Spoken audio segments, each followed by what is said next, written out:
ইউটিউবে আপনারা এখন প্রতিদিন কীর্তন শোনেন, বলতে গিয়ে এই কথাটা আমি একটু বলে দিই। অনেকে বলেন ভগবানের বাহন কে, তাই না? মায়েরা শুনে রাখুন এবং আমার বাবারা শুনে রাখুন, এখানে ইউটিউব হচ্ছে, আমি ইউটিউবেই বলছি। যেমন মা দুর্গার বাহন কে মা, আমরা ভগবান ভগবান ভগবান বলি, তাই না? এই ভগবান কতবার বা কবার এই ধরিত্রীর বুকে এলেন অবতারিত হয়ে। এখানে আমার বাবারা আছে, শোনেন মায়েরা, শোনেন বাবা, এই ধরিত্রীর বুকে, এই পৃথিবীর বুকে ভগবান অবতারিত হয়ে একবার দুবার এলেন না, শুধু ভগবান অবতারিত হয়ে এলেন সত্যযুগের মাটিতে পাঁচবার। মৎস্য, কুর্ম, বরাহ, নরসিংহ এবং বামন, পাঁচবার। এই নরসিংহ অবতারে হিরণ্যকশিপুরকে বধ করেছিলেন, তাই না? নরসিংহ অবতারে প্রহ্লাদের বাবা, তাই তো? শুধু সত্য যুগে পাঁচবার। আমার মায়েরা বলতে পারবেন, বলুন তো সত্য যুগের পর এলো কোন যুগ? শুধু হরিনাম শুনলে হবে? যেখানে হয় হরিনাম সংকীর্তন সেটা হলো বৃন্দাবন। এই বৃন্দাবন ধামে আপনারা বসে রয়েছেন, মন প্রাণ জীবন যৌবন গোবিন্দের চরণে স্মরণ করে দিন, দিলেই দেখবেন সব বুঝতে পারবেন। সত্য যুগের পর এলো ত্রেতা যুগ, তাই তো বাবা? তাহলে সত্যে গেল পাঁচটা, ত্রেতাতে এলে দুজন, রাম আর পরশুরাম। রাম পরশুরাম, তাহলে সত্যে হলো পাঁচটা, ত্রেতাতে হলো দুটো, হলো কটা মায়েরা? সাতটা। সত্য গেল, ত্রেতা গেল, এলো দাপর যুগ। দাপর যুগে অবতারিত হয়ে এলেন কজন বলুন তো? একজন। দাপরে একজন, তার নাম হলো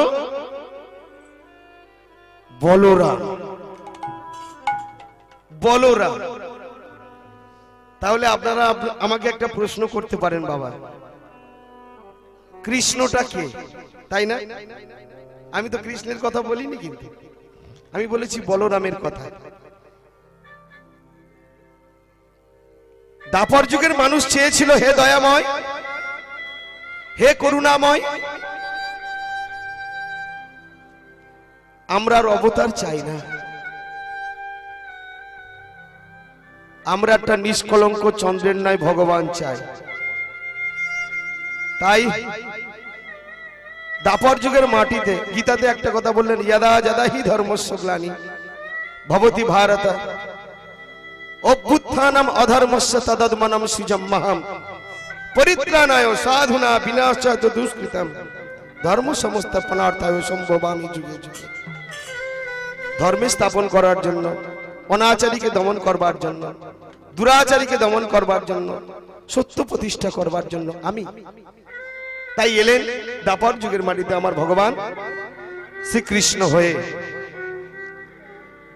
আমরা অনেক সময় ইউটিউবে আপনারা এখন প্রতিদিন কীর্তন শোনেন, বলতে গিয়ে এই কথাটা আমি একটু বলে দিই।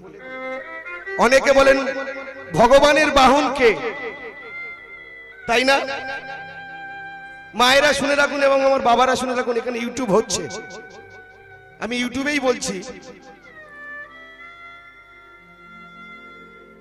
যেমন মা দুর্গার বাহন কে মা, সিংহ, তাই তো বাবা?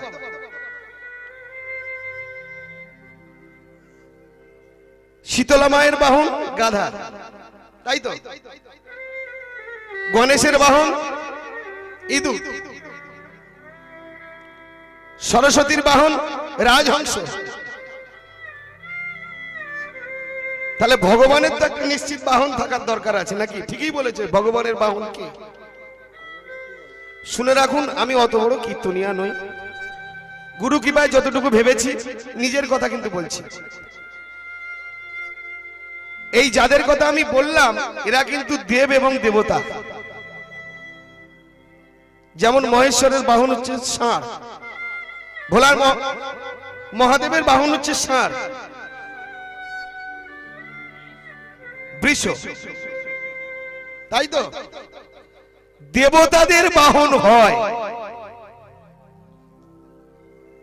সমস্ত দেবতা যার চরণে আরাধনা করে, যাকে পাওয়ার জন্য যুগ যুগ সাধনা করেছে যে সমস্ত দেবতা, দেবতাদের বাহন হতে পারে, কিন্তু ভগবানের কোনো বাহন হয় না। বাহন থাকলে তো তবে লোক উত্তর দেবে যে বাহন আছে। দেবতাদের বাহন হয়, কিন্তু ভগবানের কোনোদিন বাহন হয় না। ভালো করে আপনারা কথাটা ভেবে দেখবেন। নিতাই গৌর প্রেমানন্দে হরি হরি হরি হরি বল। সত্য গেল, ত্রেতা গেল, দাপর গেল, এলো কলিযুগ। এই কলিযুগে অবতারিত হয়ে এলেন কে? এর আগে হয়ে গেছে কিন্তু কটা বাবা? 8টা। কলিযুগের মাটিতে এলেন দুজন। একজনের নাম হলো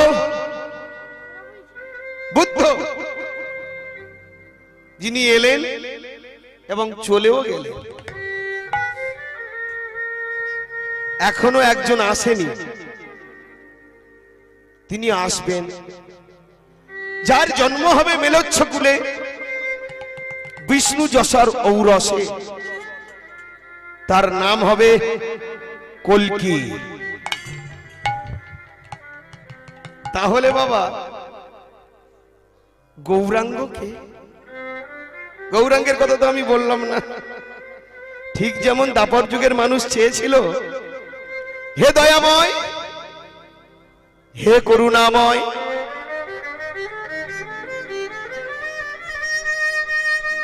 আমরা আর অবতার চাই না। দাপর যুগের মানুষ যেমন একটা নিষ্কলঙ্ক চন্দ্রের ন্যায় ভগবান পেয়েছিল, আমরাও চাই একটা নিষ্কলঙ্ক চন্দ্রের ন্যায় ভগবান। তাই ভক্তের মনোবাসনা পূরণ করবার জন্য, ভক্তের মনোবাঞ্ছা পূর্ণ করবার জন্য, ভক্তের ভগবান হতে 1407 শতাব্দীতে শচীগর্ভ সিন্ধু মাঝে জন্মগ্রহণ করলেন নদিয়া নবদ্বীপের বুকে। পতিত পাবন, পতিত পাবন গৌর হরি, নিতাই গৌর প্রেমানন্দ হরিব। এর আগে আমি একটা কথা বলেছিলাম বাবা, আপনারা, আমি বললাম না ত্রেতা যুগে এলেন দুজন, বলেছিলাম কি খেয়াল পড়ছে বাবা? একজনের নাম কি বলেছিলাম? রাম। একজনের নাম হলো পরশুরাম। ডিটেলস ঘটনাটা একটু আপনাদের বলবো আজকে, শুনবেন তো? আমরা সবাই জানি ত্রেতা যুগে অবতারিত হয়ে এলেন রামচন্দ্র। রামের কথাটা কিন্তু সবাই জানি, কি গো মায়েরা? কিন্তু পরশুরামের কথা আমরা অনেকেই জানি না। এই ভগবান রামচন্দ্রের আগে কিন্তু পরশুরাম এসেছিলেন। পরশুরাম তারপর অনেক পরে এলেন রঘুপতি রামচন্দ্র।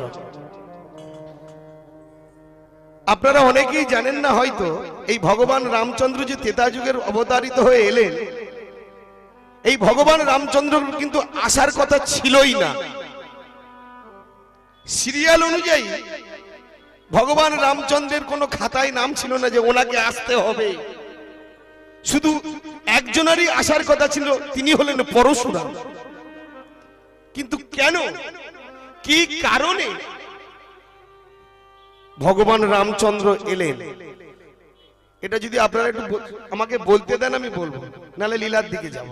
নিতাই গৌর প্রেমানন্দে হরি হরি হরি। বাবা বলবো কি দুপুর বেলা একটু, হ্যাঁ বলবো তো, দুপুর বেলা তো অত একটু ধীরে ধীরে চলি না, অসুবিধা কি আছে, এখন আছি তো 4টে পর্যন্ত। তবে কথা দিয়ে গেলাম যে ওনারা বলেছে একটা ভালো লীলা শ্রবণ করবার জন্য, আমি কথা দিয়ে গেলাম একটা লীলা আপনাদের শ্রবণ করাবই। শুনে রাখুন, তখন পরশুরামের আমল চলছে, ত্রেতা যুগ। এই পরশুরামের পিতার নাম ছিল যমদগ্নি মণি বা ভৃগুমণি, মনে রাখবেন নামটা, নালে গুলিয়ে ফেলবেন মায়ের আসতে। এই ভৃগুমণি ভগবানকে সাধনা করবার জন্য, ভগবানকে পাবার জন্য গভীর অরণ্যে পর্ণকুটির তৈরি করে দিবানিশি ভগবানের সাধন ভজন করতে। হিংস্র পশুরাও পর্যন্ত ওই ভৃগুমণির নামে মোহিত হয়ে যেত। একজন রাজা ছিলেন, তিনি ছিলেন ক্ষত্রিয়, তার নাম হলো রাজা কার্তবীর্য অর্জুন। তিনি ছিলেন ক্ষত্রিয় রাজা। আপনারা সবাই জানেন যে রাজাদের একটা স্বভাব চরিত্র আলাদা। আমরা যেরকম সাধারণ মানুষ, আমাদের স্বভাব চরিত্র একরকম, কিন্তু রাজাদের রাজকীয় ভাব। তৎকালীন রাজাদের শিকার করা ছিল একটা নেশা, নেশার মধ্যেই পড়ে। তা বাবা, একদিন রাজা কার্তবীর্য অর্জুন ক্ষত্রিয় রাজা, একলা নয়, ক্ষত্রিয় হলে কি হবে, সঙ্গে ছিল 10,000 সৈন্য সামন্ত। 15 দিনের জন্য হরিণ শিকার করতে চলেছে, 15 দিন ধরে। তো যেমন 15 দিন 10,000 লোক আছে, সবাইয়ের জন্য কিন্তু খাবারের ব্যবস্থাও করেছিল।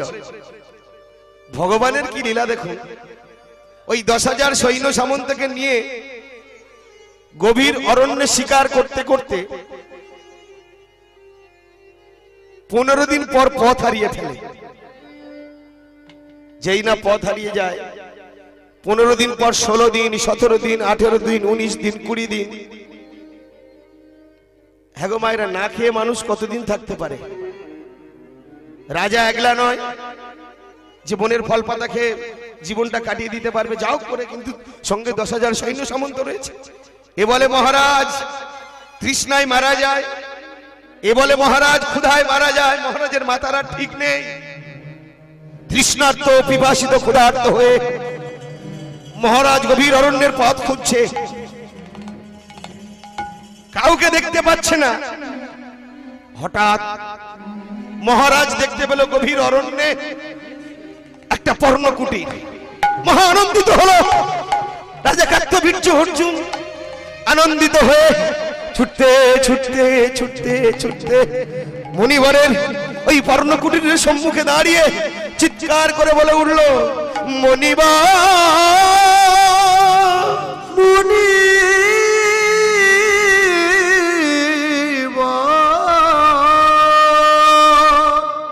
কে তুমি? মুনিবর মুনিবর, অমন করে আমাকে ডাকছো কেন? পর্ণকুটিরের দরজা খুলে গললগ্ন কৃতবাসে মহারাজ কার্তবীর্য অর্জুনকে দেখে যমদগ্নি মণি বলে উঠল, মহারাজ আপনার নাম কি? মুনিবর, আমি হলাম ক্ষত্রিয় রাজা কার্তবীর্য অর্জুন। কি কারণে আমার কাছে এসেছে? মুনিবর, বড় বিপদে পড়েছে। আজ 5 দিন হলো গভীর অরণ্যে শিকার করতে করতে আমি পথ হারিয়ে ফেলেছি মুনিবর। শুধু আমি একলা নয়, ওই যে আপনার পর্ণকুটিরের সম্মুখে উঠানে দেখুন, চেয়ে দেখুন একবার, পিপাসিত তৃষ্ণার্থ আমার সকল সৈন্যগণ, মুনিবর, আমি জানি মুনি ঋষিরা পারে। মুনিবর, পারবে? পারবে মুনিবর? শুধু আমার নয়, আমার এবং আমার এই 10,000 সৈন্য সামন্তের তৃষ্ণা মেটাতে, ক্ষুধা মেটাতে। যখন রাজা কার্তবীর্য অর্জুন নয়নের জলে বুক ভাসিয়ে দিচ্ছে, দুঃখ লাগলো। মুনিবরের মনটা কেমন হয়ে গেল। বলে দিল, রাজা কার্তবীর্য অর্জুন, আমার কাছে বলছো? আমি যে ভিখারি, আমি সামান্য বনের ফল পাতা খেয়ে আমার জীবন চলে, তুমি কিনা আমার সামনে এই দুপুরবেলা অতিথি হয়ে এসেছো। একলা নয়, সঙ্গে 10,000 সৈন্য সামন্ত। অনেক চিন্তার পর মুনি যমদগ্নি বলে উঠলেন, রাজা কার্তবীর্য অর্জুন, শোনো বাবা, তুমি আমার ছেলের মতো। আমার মনে হয় একটা ব্যবস্থা আমি করতে পারবো। যাও, আমার এই পর্ণকুটিরের পিছনে গোদাবরী নদী রয়েছে,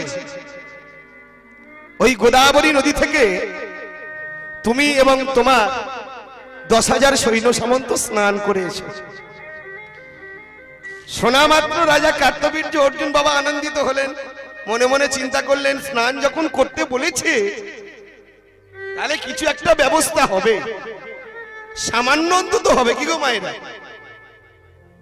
মায়েরা, আপনাদের বাড়িতে যদি হঠাৎ দুপুরবেলা 10 জন আত্মীয় আসেন, ব্যবস্থা করতে পারবেন?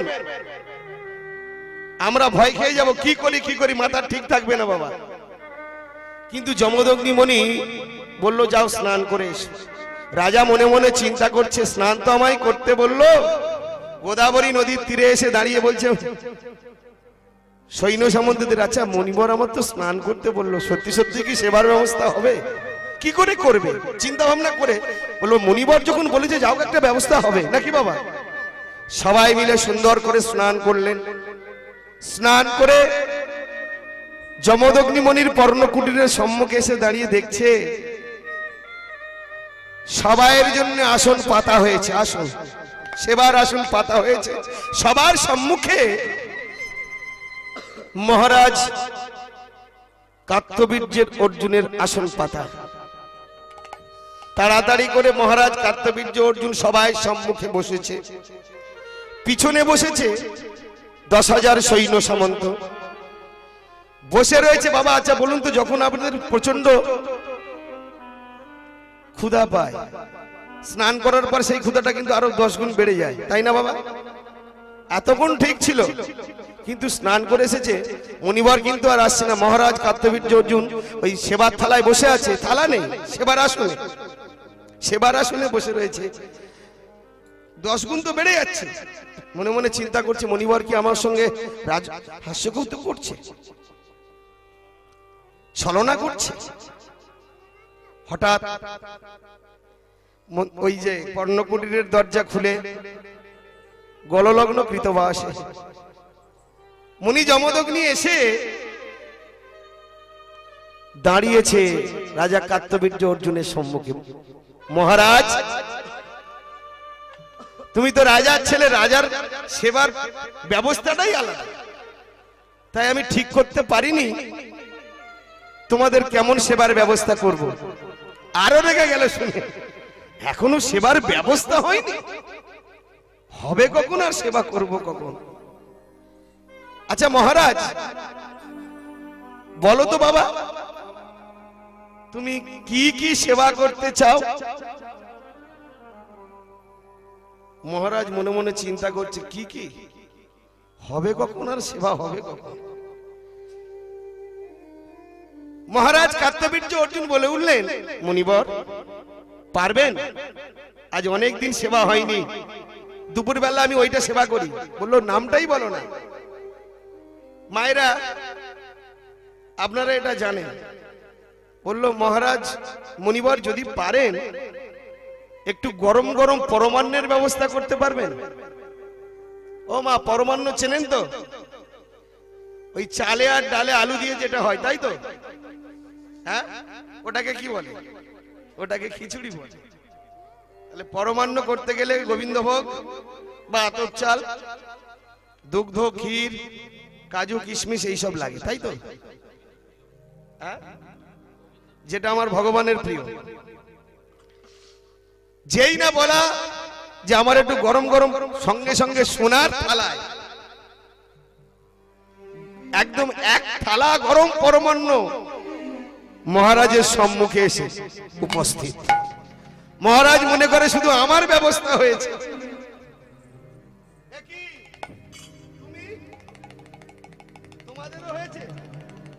ওমা দেখে, পিছনে তাকিয়ে দেখে যে প্রত্যেকের একটা একটা রাজার মতো সোনার থালা, সোনার থালাতে গরম গরম পরমান্ন। যেই না পাওয়ার মুনিবরের দিকে তাকানো নেই, সবাই সেবা করতে শুরু করলো। সবাই যখন সেবা হয়ে গেল, মুনিবর কিন্তু দাঁড়িয়ে রয়েছে। বললো, মহারাজ সেবা হয়েছে না আর কিছু লাগবে? মহারাজ মনে মনে চিন্তা করছে, পরমান্ন তো সেবা করলাম, আর একবার চেয়ে দেখি যদি কিছু পাওয়া যায়। কি গো মা, হলো হলো আর না হলো না হলো। মুনিবর, অনেকদিন আমি রাজভোগ খাইনি, রাজভোগ একটু বড় গোছের হলে ভালো হয়। এমনি মা খায় না, আবার বড় গোছে। বলছি একটু বড় হলে ভালো হয়, গোটা 10 করে রাজভোগের ব্যবস্থা করতে পারবেন? ও রাজভোগ, ঠিক আছে, হয়ে যাবে তথাস্তু। যেই না বলা, ওই পরমান্নের থালায় 10টা করে রাজভোগের ব্যবস্থা হয়ে গেল সবার জন্য। বলা মাত্রই হয়ে গেল। পরম আনন্দে সেবা করলো মহারাজ এবং 10,000 সৈন্য সামন্ত। মুনিবর কিন্তু আর দাঁড়ালেন না, আবার পর্ণকুটিরের ভিতরে প্রবেশ করে ভগবানের আরাধনা করতে শুরু করলেন। এমন সময় আপনারা জানবেন, মানুষের যখন পিপাসা পায়, তৃষ্ণা পায়, ক্ষুধা পায়, তখন কিন্তু মনটা একরকম থাকে, আর সেবা করার পরে মনটা কিন্তু অন্যরকম হয়ে যায়। কি বাবা, হয় না? এখন সেবা করার পরে রাজার ছেলে তো একটু জানার ইচ্ছা। মুনিবর, দরজাটা খুলুন। দরজাটা খুলে দিয়েছে। কি ব্যাপার মহারাজ, তুমি আবার এমনি এসেছি? চরণে প্রণাম জানিয়ে বলে উঠল মুনিবর, আপনার সেবায় আমি এবং আমার সৈন্য সামন্ত সবাই সন্তুষ্ট হয়েছি। মুনিবর, আমার খুব জানতে ইচ্ছা করছে, আমি রাজার ছেলে, আমি রাজা হয়ে যে ব্যবস্থা করলে এই দুপুর বেলা, আমার দ্বারাও সম্ভব নয়। আমি রাজা হতে পারি, এত তাড়াতাড়ি এত লোকের ব্যবস্থা আমি করতে পারতাম না। মুনিবর, আমি একটু জানতে চাই, কার দ্বারাই এত কিছু তুমি করলে? যমদগ্নি মুনি বলে উঠল, রাজা কার্তবীর্য অর্জুন, শোনো শোনো বাবা, তুমি আমার ছেলে তো, আমার পরশুরাম যেমন ছেলে, তুমিও ছেলে। আমি তোমার কাছে মিথ্যে বলবো না বাবা। এই যে যাকে বুকে ধরে নিয়ে আমি সকল সময় স্মরণ করি, আছে এখানে, এর কাছে আমি যা চাই, কি হ্যাঁ, এর কাছে আমি যা চাই তাই পাই। মুনিবর, সে জিনিসটা কি দেখাবো তো তোমায়। শোনো, আমার কাছে রয়েছে এমন একটা জিনিস, যখনই যেটা চাইবো তখনই সেটা পাইবো, কিন্তু অপচয় করলে হবে না। আমার কাছে রয়েছে কামধেনু বা সুরভি গাভী। যেই বলা, সঙ্গে সঙ্গে রাজা কার্তবীর্য অর্জুন বলে উঠলেন, মুনিবর, আমাকে একবার দেখাতে হবে। ঠিক আছে, দেখবে তো কি হয়েছে। যেই না দেখা, রাজা কার্তবীর্য অর্জুন চোখ রাখতে পারছে না, চক চক চক চক চক চক চক। বাবা, মানুষের মন, মানুষকে দিয়ে বিশ্বাস নেই। সবাইকে বিশ্বাস করবেন, কিন্তু মানুষকে বিশ্বাস করবেন না। কালো মাথার কোনোদিন ভালো করতে নেই। এতক্ষণ তৃষ্ণার্ত ছিল, ক্ষুধার্ত ছিল, এতক্ষণ মন ছিল ভালো। রাজা কার্তবীর্য অর্জুন রাজরক্ত গায়ে বলছে, বলে উঠল, মণিবর, ওইটা দেখে আমি সন্তুষ্ট নই। ওটা আমাকে দিতে হবে, আমি নিয়ে নেব, আমাকে দিন। কি মানুষ বসতে দিলে শুতে চায়, এতক্ষণ সেবা পেলে এবার বলছে ওই কামধেনুটা নাকি ওকে দিতে হবে। না, এ আমি দিতে পারবো না, এ আমি দিতে পারবো না। আমার জীবন চলে গেলেও, আমার প্রাণ চলে গেলেও আমি এই কামধেনু কাউকে দিতে পারবো না। দিতে তোমাকে হবেই। আমি মহারাজ কার্তবীর্য অর্জুন, যদি না দাও তাহলে জোর করে আমি তোমার কাছ থেকে ওই কামধেনু আসুরবি গাভী কেড়ে নেব। বলা যার ধরা তাই। একবার মণিবর জোর করে ধরেছে, কার্তবীর্য অর্জুনও ধরেছে। একবার মণিবর টানে, একবার রাজা টানে। বৃদ্ধ যমদগ্নি কাছে, কিন্তু রাজা কার্তবীর্য যুবক রাজা কেড়ে নিতে পারছে না। টানাটানি করতে করতে যখন রাজা কার্তবীর্য অর্জুন কেড়ে নিতে পারল না, বৃদ্ধ যমদগ্নির উপর প্রহার করতে লাগলেন। কি দিয়ে? পা দিয়ে যমদগ্নির বক্ষে আঘাত করতে লাগলেন। মেরো না, মেরো না, মেরো না, মেরো না, মেরো না।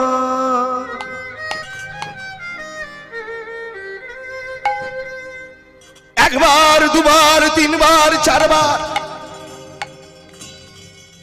মেরো না, মেরো না, মেরো না বলছে বারবারে। কিন্তু বাবা 21 বার যখন যমদগ্নির বক্ষে ক্ষত্রিয় রাজা কার্তবীর্য অর্জুন পদাঘাত করলো,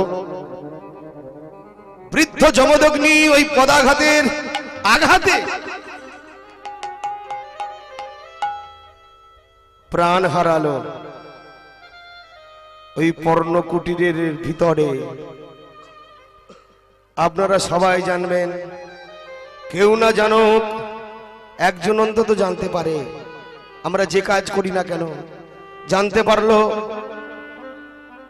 ভগবান পরশুরাম হাতে থাকতো একটা কুঠার, তাই তো এসে দাঁড়ালো রাজা কার্তবীর্য অর্জুনের সম্মুখে। ছি ছি ছি, তুমি ক্ষত্রিয় রাজা, বিনা কারণে, বিনা অপরাধে, শোনো ক্ষত্রিয় রাজা অর্জুন, তুমি আমার বাবার প্রাণ নিলে। আমার বাবা কোনো অপরাধ করেনি, আমার বাবার একটাই অপরাধ হয়েছে, তোমাকে সেবা দেওয়ার।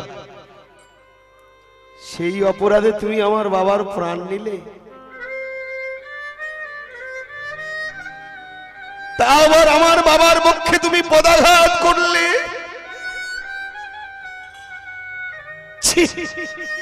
তোমাকে রাজা বলতে ঘৃণা করে?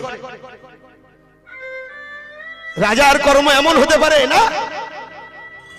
তোমার বদন দর্শন করব না। আমি ভগবান পরশুরাম তোমার রক্তে স্নান না করা পর্যন্ত আমার পিতৃঋণ শোধ হবে না। প্রতিজ্ঞা করলাম, তুমি আমার বাবার পক্ষে পদাঘাত করেছো 21 বার, আমিও প্রতিজ্ঞা করলাম এই পৃথিবীর বুক থেকে 21 বার ক্ষত্রিয় নিধন করব করব করব। 22 বারের মাথায় আমি করব ক্ষত্রিয় নিধন যজ্ঞ। পরশুরামের কুঠার দিয়ে কার্তবীর্যের মুন্ডুটা কেটে নিলেন, স্নান করলেন রক্তে। শুরু হলো তার ক্ষত্রিয় নিধন করা। 1 2 3 10 12 13 14 15 ক্ষত্রিয় নিধন করে। আর একজন পরম ভক্তের কাছে ওই রক্তাক্ত কুঠারটা রাখতে দেয়, যে ভক্ত ভগবান পরশুরামের চরণ সেবা করে। যখন 21 বার ক্ষত্রিয় নিধন করা হয়ে গেল, ক্ষত্রিয় নিধন যজ্ঞ শুরু হলো পর্ণকুটিরের সম্মুখে। মায়েরা, আপনাদের বাড়িতে হোম যজ্ঞ হয় তো দেখবেন যজ্ঞের শেষে আহুতি দিতে হয়। ভগবান পরশুরাম ওই ক্ষত্রিয় নিধন যজ্ঞের আহুতি দিতে যাচ্ছে, এমন সময় ভগবানের মন তো হঠাৎ যে কুঠারটা ধরে রাখতো সেই পরম ভক্তকে জিজ্ঞাসা করছে, ভক্ত আচ্ছা বলো তো, আমার মনে হয় আমি তো ক্ষত্রিয় নিধন যজ্ঞ প্রায় সমাপ্ত, আহুতি দিতে যাচ্ছি, আমার মনে হয় এখনো এই পৃথিবীর বুকে একজন ক্ষত্রিয় বেঁচে রয়েছে, তুমি কি জানো সে কে? তাকে না মারা পর্যন্ত আমি আহুতি দেব না। শোনা মাত্র সেই পরম ভক্ত থরথর করে কাঁপছে। হঠাৎ কাঁপতে কাঁপতে সেই পরম ভক্ত, তার নামটা আপনাদের বলে দিতে হবে, বুঝতে পারবেন। তার নাম ছিল দশরথ, যিনি পরবর্তীকালে রাজা হলেন। হ্যাঁ বলছি, সেই পরম ভক্ত দশরথ ভগবান পরশুরামের চরণ দুখানা জড়িয়ে ধরে বলে উঠল, ভগবান পরশুরাম, সেই ভক্তকে খোঁজার জন্য অনেক দূরে যেতে হবে না। আমি জানি, আমি যদি না, আমি মিথ্যে বলবো না, না আমি মিথ্যে বলবো না, ভগবানের হাতে মৃত্যু এছাড়া এত বড় পূর্ণ আর কোথাও পাবো না। ভগবানের হাতে আমি মরব। হে ভগবান পরশুরাম,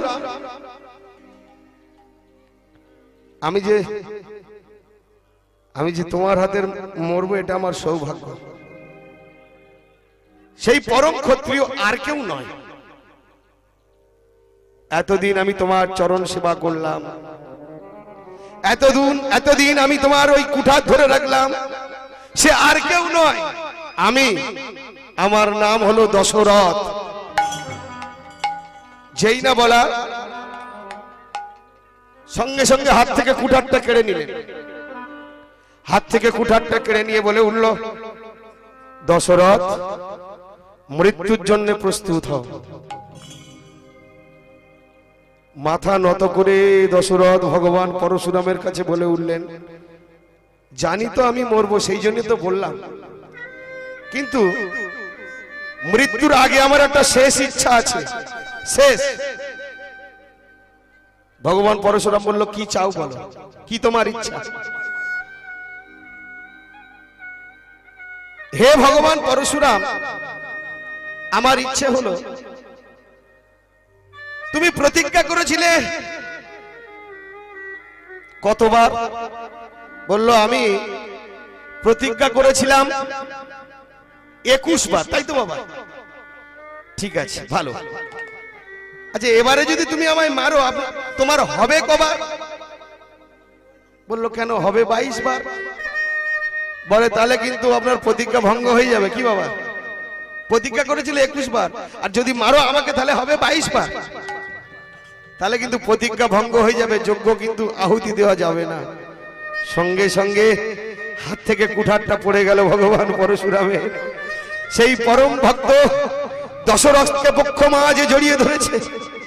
পরম ভক্ত দশরথকে বক্ষ মাঝে জড়িয়ে ধরে বলে উঠল, শোনো দশরথ, আমি ভগবান হয়ে ভক্তের কাছে হেরে গেলাম, তাই ত্রেতা যুগের মাটিতে আমার আর আসবার কথার ইচ্ছা ছিল না, আমার কত খাতায় নাম নেই, কিন্তু তোমার ঋণ শোধ করবার জন্য তুমি যেমন এখন পুত্র স্নেহে আমার চরণ সেবা করছো, এর পরের বারে তুমি হবে রাজা, তুমি হবে রাজা দশরথ, আমি হব তোমার ঔরসজাত সন্তান রঘুপতি রামচন্দ্র। তখন আমি তোমার চরণ সেবা করে তোমার ঋণ শোধ করব। সেই জন্য আবার আসবো আমি ত্রেতা যুগের মাটিতে। নিতাই গৌর প্রেমানন্দে হরি হরি বল। গাও পুনঃ পুনঃ শ্রী গৌরাঙ্গের গুণ, তোমরা গাও পুনঃ পুনঃ পুনঃ পুনঃ।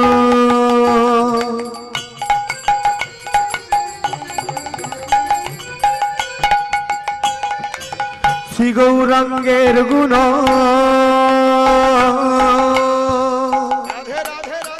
গা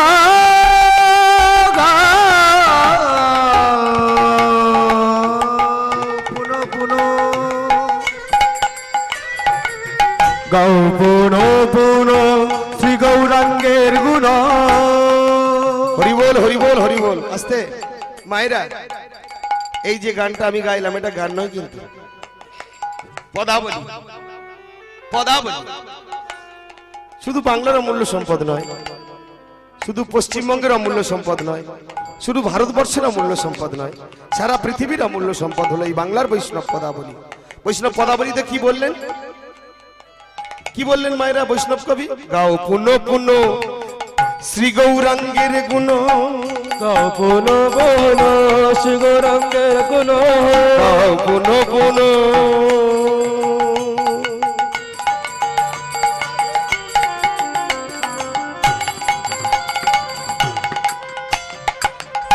শ্রী গৌরাঙ্গের গুণ। গাও পুন পুন শ্রী গৌরাঙ্গের গুণ। বলছে গাও পুন পুন মানে কি? বারে বারে বারে বারে। নিতাই গৌর প্রেমানন্দ হরি হরি বল হরি বল হরি বল। কার গান করতে বললেন? একবার কৃষ্ণ নামে যত পাপ হরে, পাপীর সাধ্য নাই তত পাপ করে। সবাই তো বললাম ভগবানের করুণা হয়েছে কি? যদি হতো ওমা, যেদিন কুরুক্ষেত্রের যুদ্ধ চলছে, আস্তে কুরুক্ষেত্রের যুদ্ধ চলছে, আস্তে বাবা আস্তে আস্তে।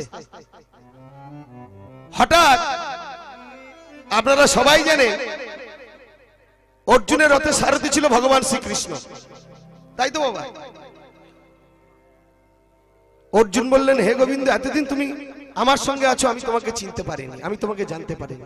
বৃন্দাবনের গোপীরা যে ভালোবাসা তোমায় বেসেছে, সে ভালোবাসা তোমায় বাঁচতে পারেনি। আমি এত কিছু জানি বটে, এত কিছু বুঝি বটে, কিন্তু বৃন্দাবনের গোয়ালিনী যারা কোনোদিন স্কুলে যায়নি, যারা পাঠশালায় যায়নি, যাদের কাজ ওই দুগ্ধ চয়ন করা, ঘটে দেওয়া, সেই গোপীনারা যে ভালোবাসেছে তোমার, সে ভালোবাসা আমি তোমাকে বাঁচতে পারিনি। তাই আমি জানতে চাই, একবার আমি তোমার রূপ দর্শন করতে চাই। তা ভগবান শ্রীকৃষ্ণ বললেন, অর্জুন, তুমি যদি আমার রূপ দর্শন করতে চাও তাহলে এক কাজ করো, সর্বধর্মানু পরিত্যজ্য মামেকং শরণং ব্রজ, আহং ত্বং সর্বপাপেক্ম মুক্তমামি মা শুচো। শোনো অর্জুন, তুমি যদি আমায় দর্শন করতে চাও, আমার দেখতে চাও, সর্বধর্মানু পরিত্যজ্য। অর্জুন বললে, সেটা কেমন করে হয়? আমি হিন্দু, আমি শাশ্বত সনাতন, আমার এই ধর্মকে আমি কি করে ত্যাগ করব তোমার দর্শন করার জন্য? ভগবান শ্রীকৃষ্ণ বললেন, আমি ওই কথা বললাম, তুমি মানেটা অন্যভাবে নিলে। আমি বললাম, আচ্ছা মায়ের আসতে এদিকে, আচ্ছা বলুন তো বাবা, চোখের ধর্ম কি? দেখা। নাসিকার ধর্ম কি? নিঃশ্বাস প্রশ্বাস গ্রহণ করা এবং ত্যাগ করা। বদনের ধর্ম কি? বলা। হস্তের ধর্ম কি? কর্ম করা। হাতের ধর্ম, পায়ের ধর্ম হচ্ছে চলা। বলছে তুমি আমার দর্শন করতে গেলে এই সকল ধর্ম তোমার ত্যাগ করতে হবে। তার মানে কি বাবা? যদি নিঃশ্বাস প্রশ্বাস বন্ধ হয়ে যায়, বলো হরি বলো হরি বলো হরি। অর্জুন বলল, ও তার মানে আমরা ভগবানের দুবার দেখা পাই বাবা। একবার যখন এসেছিলাম মাতৃগর্ভে একবার দেখা, আর যাবার সময় একবার দেখা হয়। হ্যাঁ, মোট দুবার ভগবানের সঙ্গে দেখা হয়। সত্য সত্যই যদি ভগবানের করুণা হতো তাহলে কিন্তু আমরা এখানে আর কেউ বসে থাকতাম না, সবাই বলহরি হয়ে যেতাম। তাহলে আমরা, আমাদের ডাকা ঠিক হয়নি। যদি ডাকার মতো ডাকা হতো, ভগবানের কৃপা হতো। তাই পদাবলীর পরের লাইনে বললেন, সরল করিয়া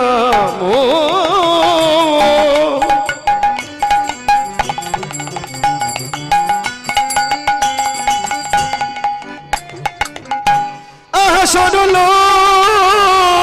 করিয়া গাও পুন পুন শ্রী গৌরাঙ্গের গুণ। সরল করিয়া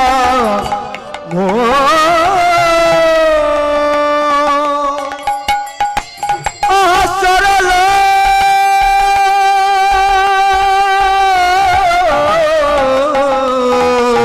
করিয়া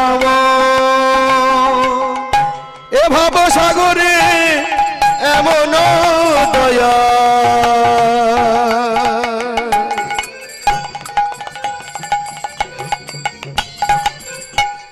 নাহি আছে একই যোগ।